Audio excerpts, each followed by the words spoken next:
ఎండ అదిరిపోతుంది. ఇప్పుడు మా ఇంటి నుంచి మా ఇంటి ఎదురుగానే చెరువు ఉంటుంది. సమ్మర్ కదా, చెరువు ఎండిపోయింది. చేపలు పడుతున్నారు చూసారా విలేజర్స్. ఇప్పుడు మనం అక్కడికే వెళ్తున్నాం. చేపలు పడుతున్నారు. ఆ చేపలు కూడా ఒక ఏమంటారు మహా బొక్కేర్ లాంటి దాంతో పడుతున్నారు. భలే డిఫరెంట్గా ఉంది. ఇది మా ఇల్లు.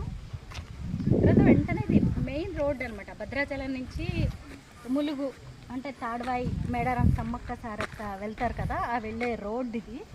ఆ వెంటనే చెరువు. చేపలు పడుతున్నారు. ఏతంతో పడుతున్నారంట. ఒకసారి చూద్దాం రండి.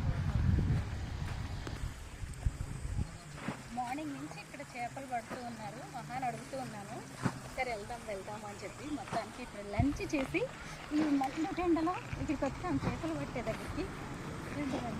ఎలా పడుతున్నారు చూడండి. ఎన్ని చేపలు దొరికాయో ఏంటో, నాకు మాత్రం భలే ఎగ్జైటింగ్ అవుతుంది.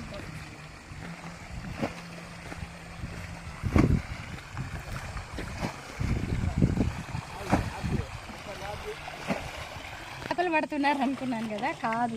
ఇప్పుడు ముందు ఈ చెరువులో నీళ్ళన్నీ ఖాళీ చేయాలన్నమాట. ఎందుకంటే ఈ బకెట్ తోటి ఈ నీళ్ళన్నీ ఖాళీ చేస్తున్నారు. అవునా, వచ్చి మన గందులో చేరుతాయి మేడం. దీంట్లో చేరుతాయా? ఇళ్ళ నుంచి వచ్చి మన గందులోకి పోతాయి. ఇంటికి పోయినాక వంట ఉంటాయి చూడు.